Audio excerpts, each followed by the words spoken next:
We are following breaking news at 4. A man is now facing a homicide charge in the case of a missing Sun Prairie woman who was found dead in a field.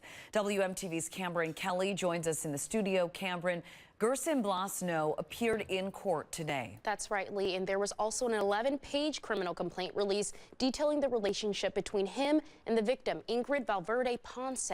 Today, his cash bond was raised to $800,000. The criminal complaint details evidence alleging Blasno and Valverde Ponce that they had a relationship. It shares Valverde told her friend she was pregnant, and Blasno did not want children right now. Blasno picked up Valverde Ponce the day she went missing and was the last person to see her alive. In court, the prosecution says the initial autopsy of the victim shows that she did not die by hypothermia, but was dragged to the field.